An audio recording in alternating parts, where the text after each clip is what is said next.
नमस्कार। देश की बात में हाजिर है। किसान आंदोलन का आज 22वां दिन है, जारी है। आज आंदोलनकारियों की नजर करनाल के सिंगड़ा गांव पर भी है, जहां संत बाबा राम सिंह के आखिरी दर्शन के लिए लोग पहुंच रहे हैं। कल हरियाणा के कुंडली बॉर्डर पर उन्होंने अपनी जान ले ली थी किसानों की पीड़ा को देखते हुए। इधर टीकरी बॉर्डर पर धरना दे रहे किसान जय सिंह की भी मौत हो गई है। बताया जा रहा है अधिक ठंड की वजह से ऐसा हुआ। और जानकारी के अनुसार अब तक आंदोलन में जुटे 38 किसानों की जान जा चुकी है। उधर एक और अहम तस्वीर है कि किसानों के मुद्दे पर आज सुप्रीम कोर्ट में फिर से सुनवाई हुई। कोर्ट ने सरकार से पूछा है क्या किसानों से बातचीत के दौरान वो कृषि कानूनों को होल्ड करने को तैयार है। इस पर अटॉर्नी जनरल ने कहा है कि वो सरकार से निर्देश लेकर ही बता पाएंगे। इससे पहले चीफ जस्टिस ने सुनवाई के दौरान कहा था कि हम प्रदर्शन को अधिकार मानते हैं, लेकिन रास्ता जाम करके नहीं। तो कुछ देर पहले कृषि कानूनों पर बीजेपी मुख्यालय में बैठक हुई। गृह मंत्री अमित शाह ने अन्य मंत्रियों और महासचिवों के साथ कृषि कानूनों पर बैठक ली है। पार्टी अध्यक्ष जेपी नड्डा भी बैठक में जुड़े हैं और रणनीति पर विचार विमर्श हुआ है। और साथ ही आज एक और तस्वीर दिल्ली विधानसभा से आई, जहां पर दिल्ली के मुख्यमंत्री अरविंद केजरीवाल ने 3 कानूनों की प्रतियां फाड़ दी। साथ ही सदन में जय जवान जय किसान के नारे भी यहां पर लगे हैं। तो पहले सुप्रीम कोर्ट का जो रुख रहा है उस पर हमारे वरिष्ठ सहयोगी आशीष भार्गव जानकारी दे रहे हैं। किसान आंदोलन को लेकर एक लंबी चौड़ी सुनवाई यहां पर सुप्रीम कोर्ट में हुई। करीब 1 घंटे तक सुनवाई चली और यहां पर सुप्रीम कोर्ट ने एक बड़ा सवाल पूछा है केंद्र सरकार से कि क्या जब तक किसानों के साथ बातचीत हो इस पूरे मसले पर और सुप्रीम कोर्ट में ये पूरा मामला चले, क्या वो कृषि कानून जो तीनों हैं उनको लागू करने पर रोक लगा सकता है, उनको रोक सकता है। एक बड़ा सवाल पूछा है अटॉर्नी जनरल के वेणुगोपाल से और अटॉर्नी जनरल ने कहा है कि वो केंद्र सरकार से निर्देश लेकर वापस कोर्ट को आकर बताएंगे। हालांकि सुनवाई के दौरान सॉलिसिटर जनरल तुषार मेहता ने कहा था कि ये संभव नहीं है, लेकिन chief justice of India justice S A Bobde ने कहा कि जब अटॉर्नी जनरल कह रहे हैं कि वो निर्देश लेंगे तो आपको हस्तक्षेप करने की जरूरत नहीं है।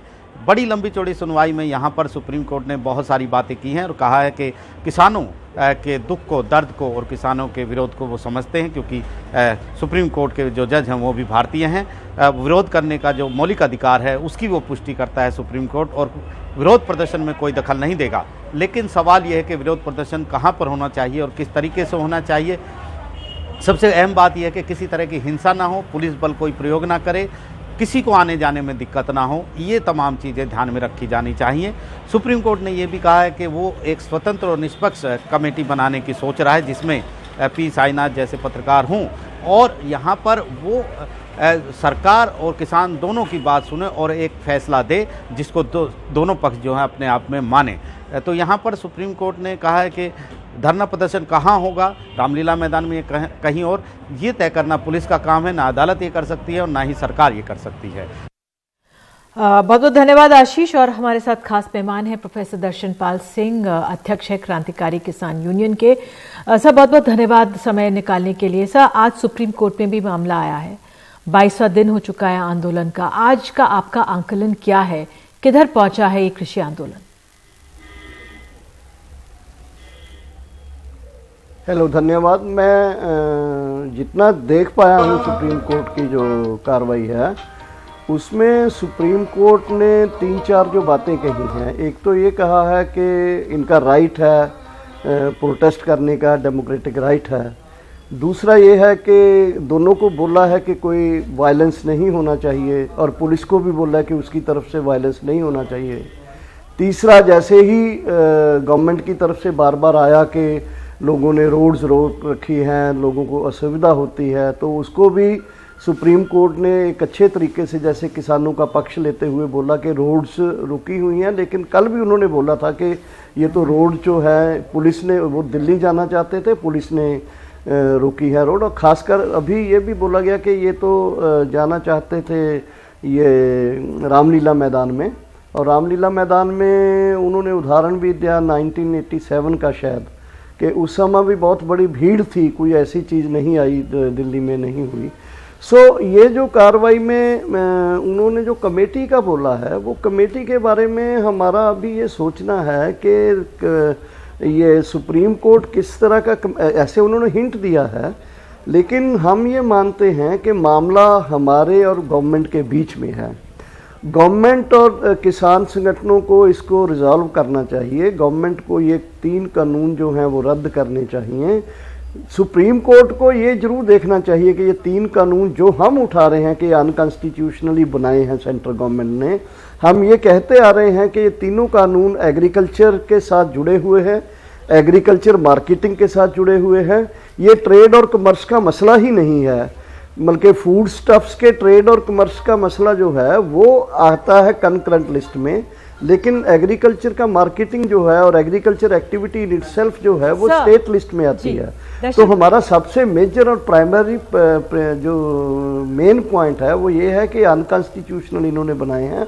इसको सुप्रीम कोर्ट को कंसिडर करना चाहिए, इसका संज्ञान लेना चाहिए और इसको बोलना चाहिए कि स्टेट गवर्नमेंट ने जो कानून है ये रद्द ठीक है दर्शनपाल जी, क्योंकि जो सुप्रीम कोर्ट सुनवाई 3 याचिकाओं पर कर रहा है कि मैं आपसे ये समझना चाहती हूँ, अगर सुप्रीम कोर्ट कहता है कि भाई क्या सरकार से पूछता है, क्या आप इन कानूनों को होल्ड पे रख सकते हो जब तक चर्चा चल रही है? क्या इस वाक्य से या सुप्रीम कोर्ट की इस सोच से कुछ भरोसा बनता है? मैं ये जानना चाह रही हूँ आपसे। नहीं, देखिए, हमें ये लगता है कि बहुत बार हमारा जो एक तजर्बा है कि कमेटी बनने से चीज़ें बहुत डिले हो जाती हैं और कमेटी गवर्नमेंट भी हमको बोल रही थी कि कमेटी बना लें। अब सुप्रीम कोर्ट वही बात बोलता है कि चलिए एक कमेटी बना देते हैं। बल्कि हमारा ये कहना है कि कमेटी बनने से भी हमें पूरा ये एक ऐसा डाउट है कि कमेटी बनाने से बनने से चीज़ों को डेविएट और डाइवर्ट हो जाती हैं और ठीक तरीके से हल नहीं होंगी, क्योंकि जब कंसर्न्ड 2 पार्टीज़ हैं उनके बीच बात हो रहा है तो उनके बीच जो बात हो रहा है उसको उस बात जिस मुद्दे को लेकर हो रहा है और उस मुद्दे को लेकर जो ऑब्जेक्शन हम लोग उठा रहे हैं वो ऑब्जेक्शन जहां तक सुप्रीम आपकी बात मैं समझ रही हूँ। सुप्रीम कोर्ट ने पी साइनाथ जैसे जो एक बहुत बड़े कृषि विशेषज्ञ हैं उनका नाम तक लिया कि ऐसे लोग होने चाहिए। पी साइनाथ का नाम भी लिया है सुप्रीम कोर्ट ने। हाँ, उन्होंने देखा, मैंने पी साइनाथ जैसा नाम लिया, वो ठीक बात है, लेकिन फिर भी अगर किसान संगठनों के रिप्रेजेंटेटिव डायरेक्टली और having negotiation with the government, जिसने वो कानून बनाए हैं और जिनके लिए बनाए हैं, उनमें जब एक डायलॉग चल रहा है उसमें गवर्नमेंट को सुप्रीम कोर्ट ये कहे कि मुद्दे को हल करो किसानों के साथ, अब सुप्रीम कोर्ट एक मीडिएटर की तरह एक कमेटी बना के हल करना चाहता है। ये जब आएगा इसका डिसीजन आएगा, तब देखा जाएगा। ठीक है, मैं आपसे सर एक और चीज इसको मैं आपसे एक और हम अपना कमेटी में डिस्कस करेंगे इसको, उसके बाद फाइनल करेंगे। बिल्कुल सर, मैं आपसे एक और चीज पूछ रही थी, जो सुप्रीम कोर्ट ने आज केंद्र से पूछा है, सरकार से पूछा है, क्या आप इन कानूनों को होल्ड करोगे, मतलब इनको स्टे कर दोगे कुछ देर के लिए जब तक ये बातचीत चल रही है? तो कोर्ट का जो रुख है, आपको लग रहा है कि वो एक रास्ता निकालने की कोशिश कर रहा है, बीच का रास्ता निकालने की कोशिश कर रहा है, अगर वो सरकार से पूछ रहा है कि इन कानूनों को होल्ड करो?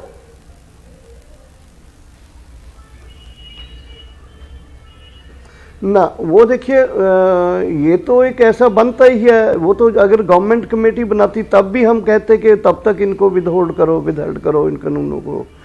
अगर सुप्रीम कोर्ट कहता है करो, तो मेरा ये कहना है कि सुप्रीम कोर्ट का फाइनल फैसला आ जाए, गवर्नमेंट का रुख जो विदहोल्ड करने के लिए भी वो भी उसका अप्रोच पता चल जाए। हम कल को फिर बैठक करेंगे। आज अगर रात को फैसला आ गया आगे क्या बेंच बनता है, सुप्रीम कोर्ट बनाता है बेंच, देन हम अपनी पूरी बैठक में हम अपने जो लॉयर्स हैं, सीनियर लॉयर्स हैं जो किसानों के पक्ष में है, उनके साथ भी जुड़े हुए हैं, उनके भी राय लेंगे।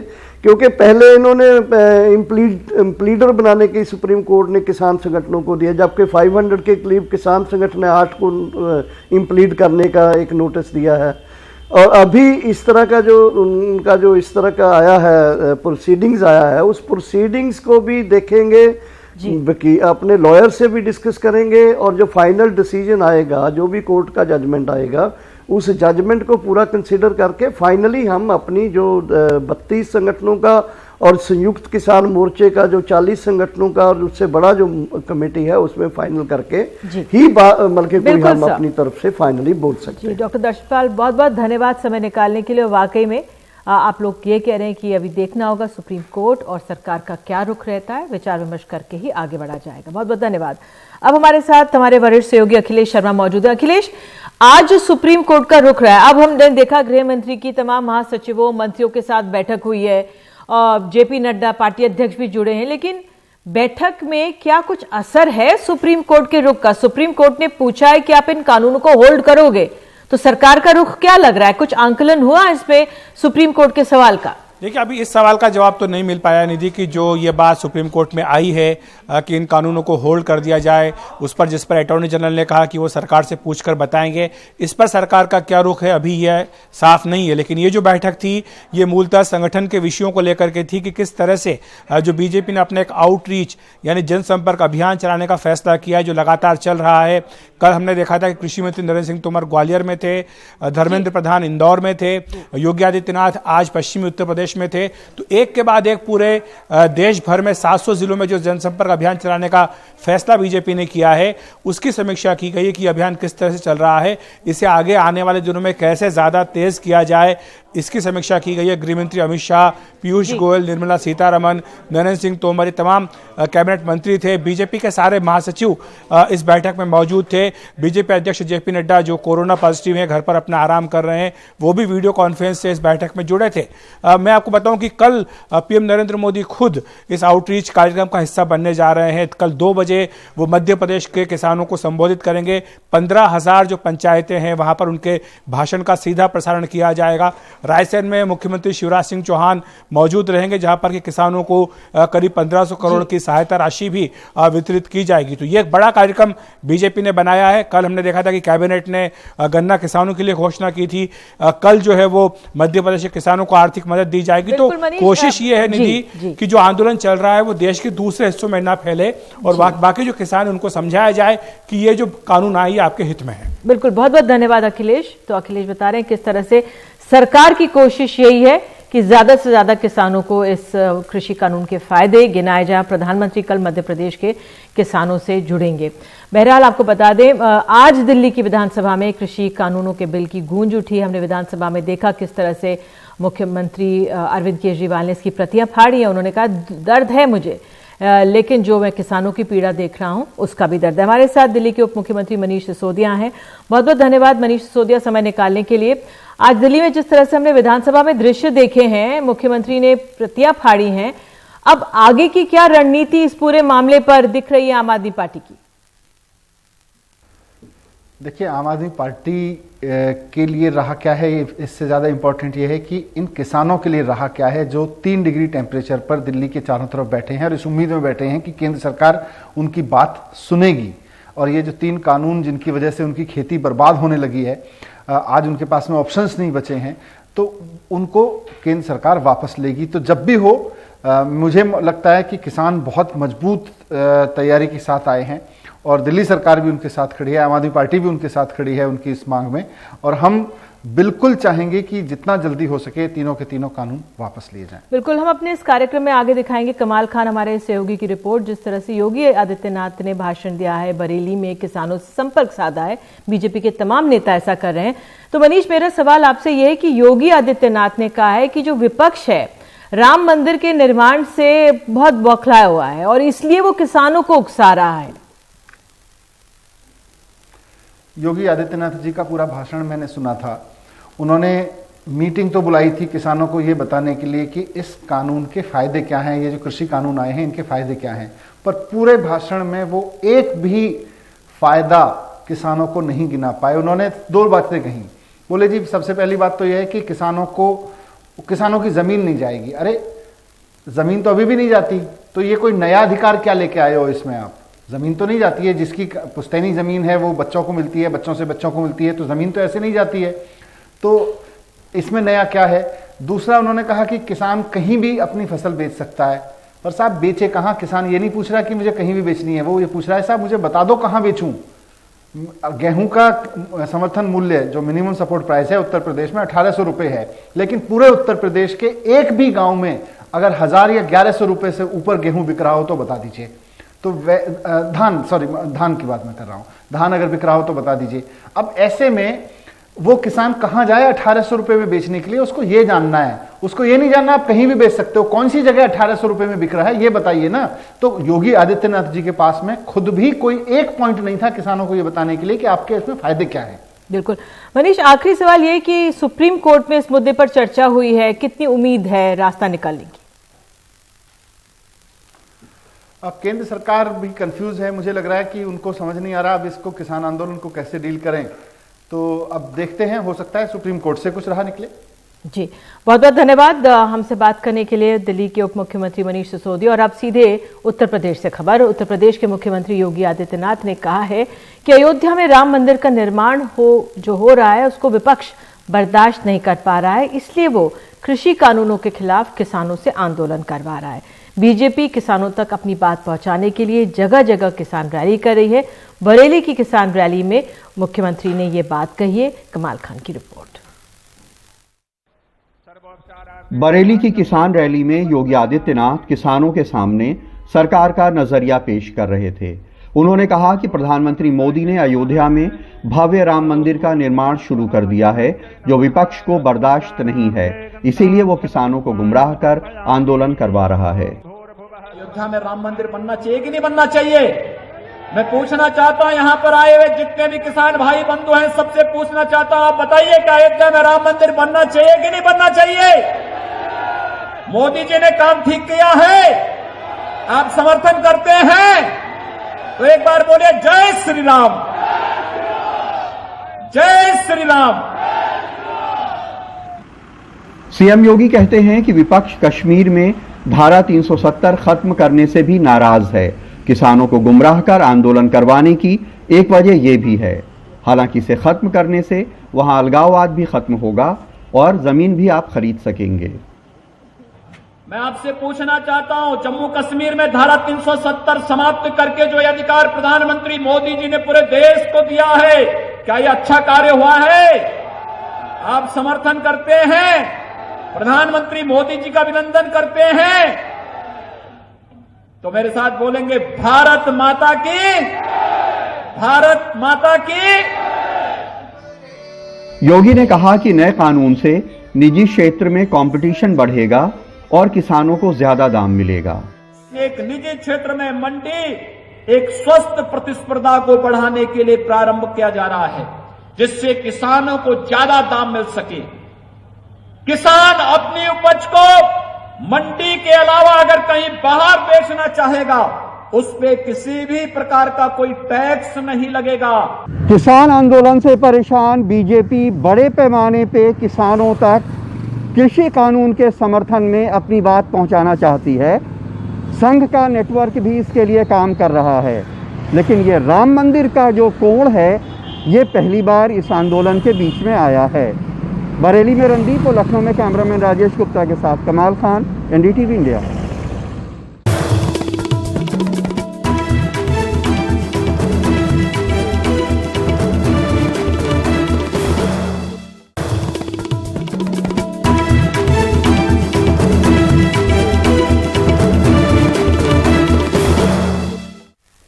और अब खबर मध्य प्रदेश से। नए कृषि कानूनों को लेकर किसानों के मन में एक आशंका है कि मंडियां बंद हो जाएंगी। सरकार समझा रही है कि ऐसा कुछ नहीं होगा। आशंकाओं की वजह नहीं है, मंडियां बंद तो नहीं हुई हैं, लेकिन अगर दस्तावेज खंगालें तो मंडियों में बात करें तो पता चल रहा है कि लगभग 70% मंडियों में कारोबार लगभग पूरी तरह से ठप हो गया है। अनुराग द्वारी की रिपोर्ट। मंडी बंद नहीं होगी, ये झूठी बात कर रहे हैं। मंडी बंद हो जाएगी, ये शिवराज सिंह चौहान कह रहे हैं।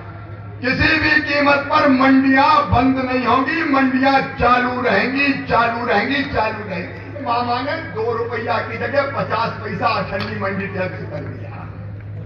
बताओ अच्छा किया कि बुरा किया? अरे जोर से बताओ, अच्छा किया कि बुरा किया? अच्छा किया। अभी खेती किसानी जानते नहीं है। मंडी चालू रहेगी, मंडी टैक्स हमने घटा दिया ताकि मंडी प्रतिस्पर्धा में टिकी रहे। मंडी की व्यवस्था अच्छी करो, मंडी में बिके, कोई आपत्ति नहीं है, लेकिन कोई भी व्यापारी लाइसेंस लेके मंडी के बाहर कहीं खरीद सकता है। किसान ढांचा है उसकी मर्जी। दाल भात में मूसल चंद तुम कौन होते हो कि यही मंडी में ही बैठे। मुख्यमंत्री जी कह रहे हैं मंडी बंद नहीं होगी, फिर ये भी कह रहे हैं कि आय घटी है क्योंकि उन्होंने टैक्स घटा दिया है। लेकिन हकीकत क्या है? मध्य प्रदेश के अलग अलग संभागों की ये मंडियां, कुछ मंडियों में कामकाज धीमा हो गया है तो कहीं ठप। मंडी कर्मचारियों की माने तो ये सब मॉडल मंडी एक्ट की वजह से हुआ, जो राज्य में 1 मई से लागू हो गई, जिसमें निजी क्षेत्रों में मंडियों की स्थापना हेतु प्रावधान किया गया। गोदाम, साइलो, कोल्ड स्टोरेज को भी प्राइवेट मंडी घोषित करने का प्रावधान किया गया। मंडी के बाहर सीधे खरीद का प्रावधान किया गया। मंडी शुल्क को ₹1.70 से घटाकर 50 पैसे प्रति क्विंटल कर दिया गया। मध्य प्रदेश शासन की वेबसाइट ई-अनुज्ञा के आंकड़ों की माने तो अक्टूबर के महीने में राज्य की 269 मंडियों में से लगभग 47 मंडियों में कारोबार पूरी तरह से ठप रहा। अक्टूबर में ही तकरीबन 143 मंडियों के कारोबार में 50 से 60% तक की गिरावट देखने को मिली। 79 मंडियों में फल सब्जियों की आवक की वजह से कारोबार हुआ। राज्य में 298 उपमंडियों में कोई भी कारोबार नहीं हुआ। मंडियों में कारोबार घटने से मंडी बोर्ड का टैक्स लगभग 64% घट गया। अप्रैल से ये अपने यहाँ जब जून से केंद्रीय अध्यादेश लागू हुआ, जब से आज तक की स्थिति में कम से कम 70% की आय आवक गिरावट है मंडी में। जबकि मंडी के अंदर कोई टैक्स नहीं है व्यापारी को, और मंडी के बाहर टैक्स नहीं है, अंदर टैक्स। तो जब अंदर टैक्स लगेगा तो कोई व्यापारी यहाँ खरीदने के लिए नहीं आता। पिछले साल की तुलना में तो इस वर्ष का बिजनेस आधा हो गया है। जब से ये नया एक्ट लागू हुआ, जब से यहाँ पर आवक भी कम हुई, बाहर गल्ले की ज़्यादा खरीद फरोख्त होती है, डायरेक्ट जो मिलों में जाता है, इस कारण यहाँ कामकाज पिछले साल की अपेक्षा इस साल प्रभावित हुआ, तो काफ़ी कम है, जिससे यहाँ का मजदूर वर्ग भी, व्यापारी वर्ग भी और मंडी की आय भी प्रभावित हुई। आंकड़े यही कहते हैं, सूनी मंडियां यही कहती हैं, कर्मचारी, कारोबारी, किसान यही कहते हैं, लेकिन मंत्री जी कहते हैं ये सब झूठ है। कांग्रेस कहती है सरकार झूठी है। पिछली बार 656 करोड़ 16 लाख रुपए की आय हुई थी 1 अप्रैल से लेकर 30 अक्टूबर तक। इस साल 20 में 1 अप्रैल से लेकर 30 अक्टूबर तक 657 करोड़ 27 लाख की आय हुई है, यानी 1 करोड़ की ज्यादा हुई है। छोटी मंडियां जो उपमंडियां पहले ही उनमें नहीं थे, व्यापारी खरीदी होती नहीं थी, ये जरूर 0% कारोबार। हाँ, तो चालू ही नहीं हुई कभी मंडियां, उपमंडियां। मध्य प्रदेश में भी मई में मंडी एक्ट, मॉडल मंडी एक्ट सरकार ने लागू किया था, शिवराज सरकार ने। उसके बाद से देखा जाए तो अब मंडी का जो कारोबार है वो 70% कम हो गया है। 47 के करीब मंडियां बंद हो गई। 267 मंडी में से 47 मंडियों में कारोबार ठप हो चुका है। पूरी तरह से मंडी व्यवस्था खत्म हो रही। किसान को समर्थन मूल्य नहीं मिल पा रहा है। समर्थन मूल्य घोषित तो होता है लेकिन वो मिल नहीं पा रहा है। शिवराज सरकार का मॉडल एक्ट फेल हुआ है और जो वर्तमान कृषि कानून है, यदि ये लागू किए गए तो इसमें यही हाल होगा। निजी मंडियों को बढ़ावा मिलेगा और कहीं न कहीं बड़े कारपोरेट घरानों को बढ़ावा मिलेगा और मंडी व्यवस्था खत्म होगी, एमएसपी व्यवस्था खत्म होगी। यह मध्य प्रदेश के संदर्भ में भी प्रूव हो चुका है। नए कृषि कानूनों को लेकर सरकार की अपनी दलीलें हैं, किसानों की अपनी आशंकाएं। मध्य प्रदेश ने मॉडल मंडी एक्ट को मई के महीने में लागू कर दिया था और 6 महीने बाद अगर इसके नतीजों को देखें तो किसानों की जो आशंकाएं हैं वो निर्मूल नहीं लगती हैं। अक्टूबर के महीने में मंडी के कर्मचारियों, हमालों, तुलावटियों ने वल्लभ भवन को घेरने की कोशिश की थी, लेकिन उस वक्त यह खबर सुर्खियों में नहीं थी। आज जब किसान भी धरने पर बैठे हैं तो नए सिरे से इन कानूनों के बारे में सोचने की और इन्हें परिभाषित करने की ज़रूरत है। छतरपुर से अरविंद, रीवा से जावेद, खंडवा से निशाद और कटनी से आरबी गुप्ता के साथ भोपाल से अनुराग द्वारी, एनडीटीवी इंडिया। एक छोटा सा ब्रेक और ब्रेक के बाद आपको बताएंगे किस तरह से सुप्रीम कोर्ट ने डॉक्टर कफील खान को राहत दी है।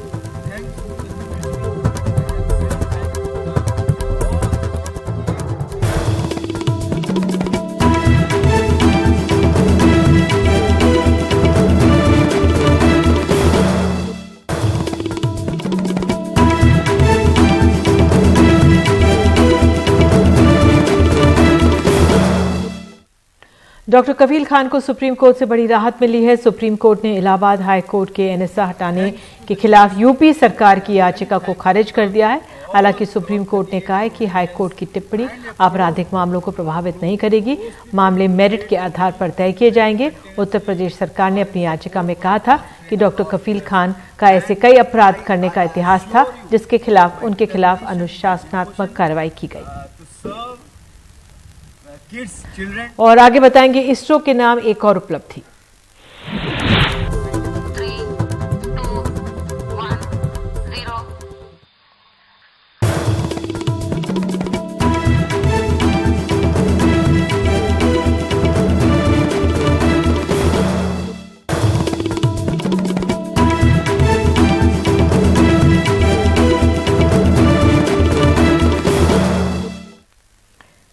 इसरो के नाम एक और उपलब्धि दर्ज हो गई है। भारतीय अंतरिक्ष अनुसंधान संगठन ने CMS-01 लॉन्च किया है।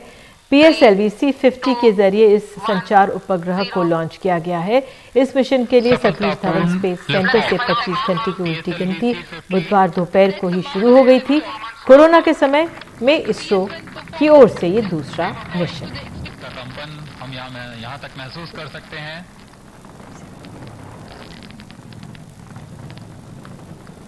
और इस खबर के साथ अभी के लिए इतना ही। आगे आप देख सकते हैं हमारा खास कार्यक्रम न्यूज़ 360। नमस्कार।